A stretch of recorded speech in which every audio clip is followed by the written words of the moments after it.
Guys, another video. So, problema mo ba ang yung makati si katawan tapos pag kinakamot, I mean, is ano ba 'yun? Nagma-mark. Ayan. Yung may mga alaga ka. Tapos syempre meron silang fleas and mites. Tapos bed bugs din. Nasa comment section lang nakapen. Yung saan kayo mag-order. Spray tapos Madrid di cacao na soap. Ayan o problema ko yan. Buti wala sa mukha. Ayan. Hanggang bumaba dito. Ayan o.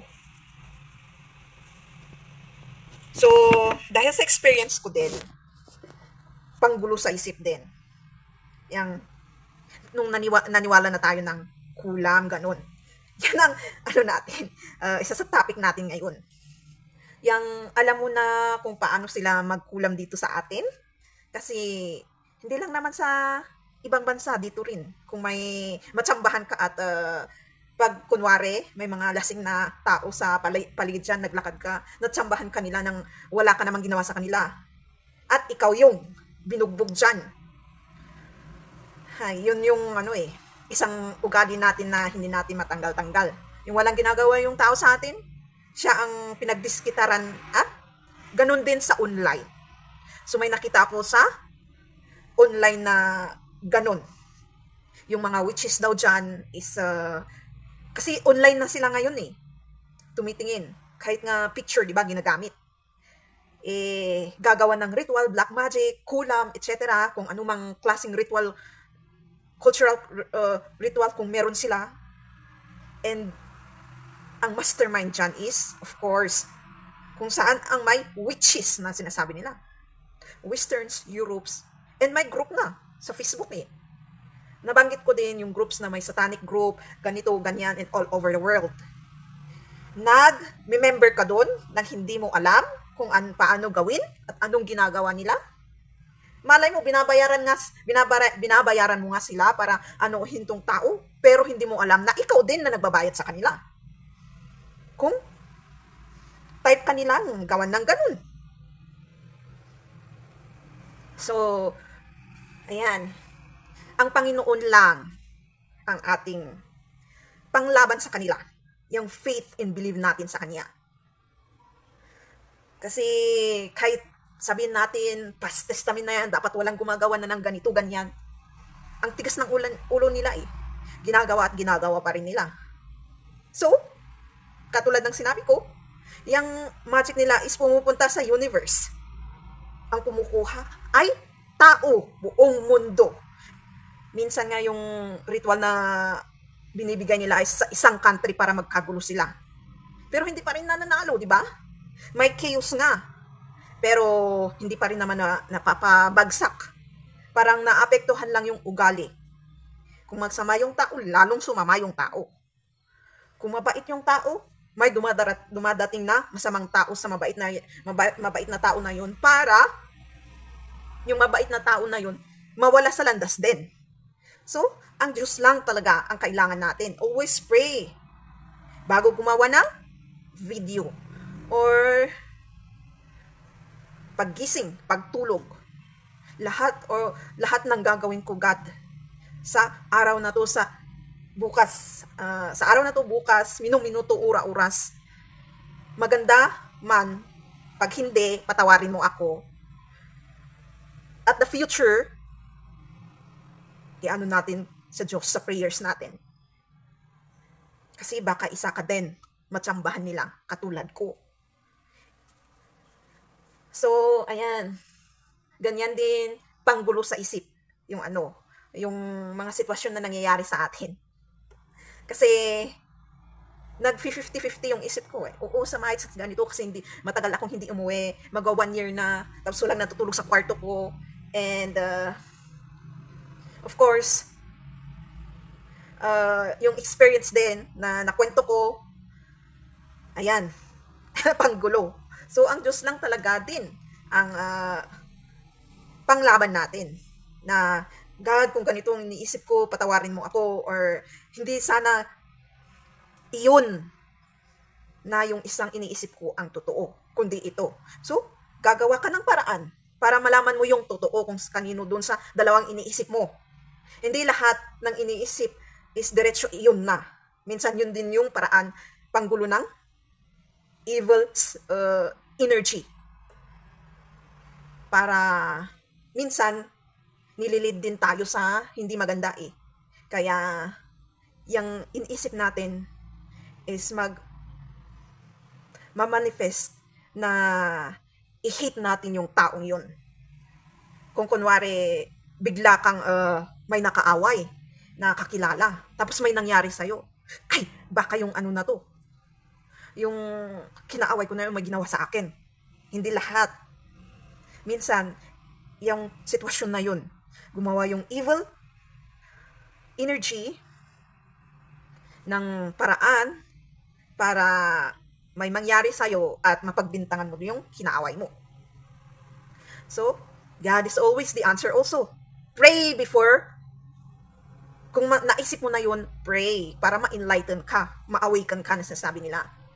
And yung sinasabi ko kanina na kulam-kulam na nangyayari sa atin is, meron kasi yung, di ba, yung picture mo, tapos may mga gagamba na nilalagay sila sa garapon, tapos yung napapanood natin na may, pag kunwari lumalala na yung pakiramdam ng tao is, kumuha sila ng albularyo, may lumalabas talaga ng mga gagamba sa katawan. Oh my gosh, yun. Yun yung panggulo sa isip eh. So, ayan. Dahil doon, nagpe-freak, nagpaparanoid ang isip. So, at yung mga more additional dun sa sa tinukoy ko sa last video ko before this one is yung pag nag-atching tayo na dapa na accident, may tatlong klase yun. Yung ikaw ang may kasalanan, tapos yung may kasalanan is pamilya mo, pero sa'yo pumunta, or sa ibang kakilala mo. Or, kasi yung una, ikaw may kasalanan, hindi mo chinek yung ano, yung paligid. Kung kunwari, nadapa ka hindi mo nakita yung ano, yung bagay na dahilan ng pagkakadapa mo. Hindi ka tumitingin kasi sa dinadaanan mo. Di ba? Or yung masamang ginagawa ng tao sa'yo. Yang pinag-iisip nila, sinasabi nila, may effect din yun sa atin, di ba? Basic ritual or black magic. Meron din naman sa culture natin, yun nakalimutan lang natin. Oo nga no. Another awakening. Nakalimutan natin na ituro sa isa't isa. Ay! Tuloy, nahulog yung pinagpatungan ko. Lightweight lang kasi. Wait lang, layos ko. Nakalimutan natin nung mga ancestors nating ituro sa atin na ganito, ganyan. Porket modernized na ngayon, meron namang senaryo na nangyayari pa rin. Yung mga bagay na ganito. So, bago lumabas, gawin ang gawin. Kasi minsan, dahil sa may ginagawa ka sa taas, bigla kang nahulog. Tatlong klase yan ang dahilan. Baka may inisip kang hindi maganda sa kapwa mo, sinabi ka, sa'yo pumunta, or di kaya, bakit may nangyari sa pamilya mo. Reminder again. At, of course, naturally, hindi mo naman nakita yung dinadaanan mo, yung brake ng sasakyan mo, yung motor, or may mga tao talagang halang ang kaluluwa na sinasabi nila. Kaya, ikaw ang natsambahan, kasi hindi natin maiwasan yun sa lahat ng dadaanan natin at araw, oras, minuto. Kung may pupuntahan tayo or magta-travel, kasi minsan gusto natin ma-refresh siya, depression, anxiety, stress na nararamdaman natin is gusto natin pumunta sa isang lugar at mamasyal, di ba?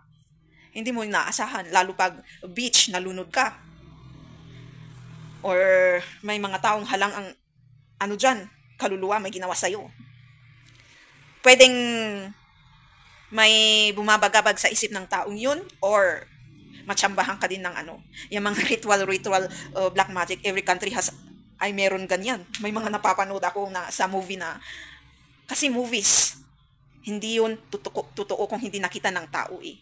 Walang masyadong makakapag-isip ng kahit haka-haka nagagawa ng movie. Parang binibase pa rin nila sa reality. May napapanood akong may mga turista is natsatsambahang sila mismo ang nakuha ng mga taong ito tapos iaalay kung saan iaalay. Yung mga cultural ritual black magic nila dyan. Hindi man cult, kasi isang part ng cult din, witchcraft, etc. kung ano mang tawag natin dyan. Kasi ginagawa nga ng ancestors nila, pinapasa lang nila. Uy, ngayon ko lang nakita na may parang anak pala to. Ay, akala ko, paa pala, ano ba yan? Ayan, yung blue na yan. Paa pala, akala ko lumalabas na baby na. Ano ba yan? And, yan. Parang, pairalin mo din yung utak mo para isang paraan para maging realistic at kasi minsan na-stuck lang talaga yung iisip natin eh. Na-stuck na ganun at ganun lang. Na basta ganun lang, tinatamad, tapos wala nang iniisip kung anong nakita. Kaya minsan hindi mo nakikita na may gumagawa ng masama sa'yo pala. Na dahil sa nangyayari sa'yo na parang biglang mawala yung passion mo kahit mag-isip. Lagi na lang ang iniisip mo is hindi maganda. Yung araw mo or energy mo na di-drain. Yan. Isang klase ng evil eye din yun. 6 types. Nasa 6 types. So, labanan natin yan. Always pray din. At lahat ng prayer mo na yan. Believe mo na napapakinggan ng Diyos. Pwede ka namang mag-pray ng doubt, fear, ganun, or magtanong sa Kanya.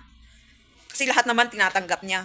So, sabi ko nga ngayon, hindi katulad nung nag-healing ako, every time nagpe-pray ako, or once a day, or twice a day, or every other day. Pero ngayon, kasi parang prayer lang din yung nakikipag-usap ka sa utak mo at nakikita mo yung signs na binibigay niya sa'yo kung sinasagot niya yung prayer na yun or tinatanong mo sa isip mo. Parang nakikipagkwentuhan. So, do your inner work. Sinabi ko naman kung paano gawin yung inner work. So, sige, remind ko ulit. Yung pagre-repent mo ng kasalanan mo, every time yung pag-iisip mo ng hindi maganda sa sarili mo, sa kapwa mo, pagsasalita sa sarili mo at sa kapwa mo, at yung mga gawa. Yung mga kakachismis na sinasabi nila, and yung kakaisip na laging walang hindi maganda na parang walang hindi magandang nangyari sa buhay mo. Yung reflection, nandun na rin yun. Yung mga nangyayari sa buhay mo na ikaw ang gumawa at nakikita mo yung faults mo doon. And then, acceptance comes. So, inaccept mo na yun na ganun ka. Na dahil sa decision mo, may fault ka din, hindi lang yung gumawa sa'yo ng hindi maganda. Kaya na-enlighten ka at yung burden na yun, nawala na yung dagan-dagan mo na parang mabigat. Is biglang mawawala. Acceptance kung ano mang hindi maganda na ugali mo, kasi yung ibang hindi magandang ugali is yung mga sins or kasalanan na namamana natin sa ancestrals natin. Yung parents ng lolo-lola natin at mga ninuno pa, tapos yung parents natin. Both mother and father. Tapos yung sangapan ng father, tapos yung sangapan ng mother. So, ipag-pray din natin yung sins ng ancestrals natin. And, assign din na makakat din yun. And, try to apply it through yourself. Yung kahit pagsasabi mo lang ng, God, I accept na ganito ako, kaya laging ang pakiramdam ko is ganito, ganyan. I accept na yung mga taong laging nakakasalumuha ko ay nakakaranas ako ng hindi maganda sa kanila. Patawarin mo na lang sila. Kasi wala naman tayo magagawa sa mga ganung tao. Huwag kang maging ganun din. I accept na kung anumang naisip ko or nasabi ko is maepekto din sa akin, hindi lang sa kanila. Parang ganun. Pairalin mo yung isip mo with the emotional or damdamin na sinasabi nila natin para maintindihan mo din yang iniisip mo. Magkakonek. So, ayan.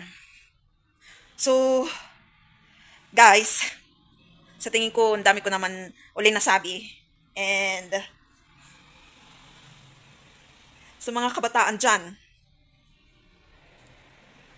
mas maganda siguro para walang away-away. Tulungan yung mga magulang nyo dyan. Walang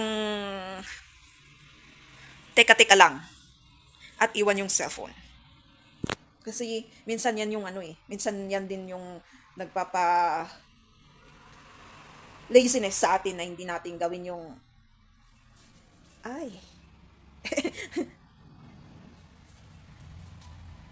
wala, may nakita lang ako biglang nabaliktad sa labas. So, dumating na yung typhoon, hindi na maganda yung weather ngayon. Oh my gosh, magdi-December na typhoon pa rin ng typhoon. So, ayan. Thank you for watching. Don't forget, gusto ko ding sabihin sa parents na kung hindi nyo naranasan, yung nabibigay lahat ng magulang nyo sa inyo, huwag nyo spoil yung mga anak nyo. Huwag nyo bastang-basta ibigay yung gusto nila. Minsan, gumawa kayo ng paraan na bago nila makuha yun, may gagawin pa rin sila.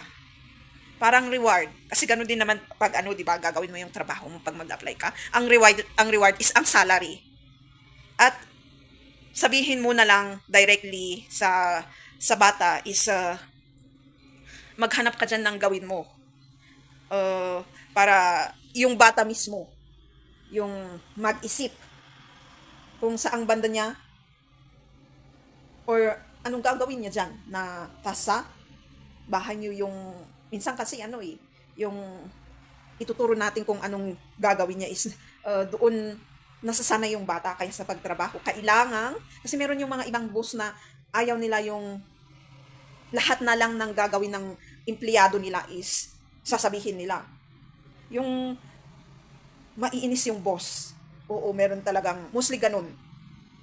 Yung kailangan ko bang sabihin lagi? Yung gagawin ng tauhang kong to?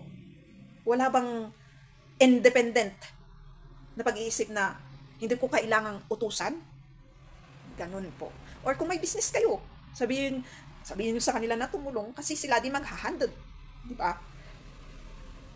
And control kung anong ibibigay nyo din at ipaunawa sa kanila na hirap na ng buhay ngayon. And so, thank you for watching. Don't forget to subscribe, click the bell notification, comment if you want, and share sa my next videos.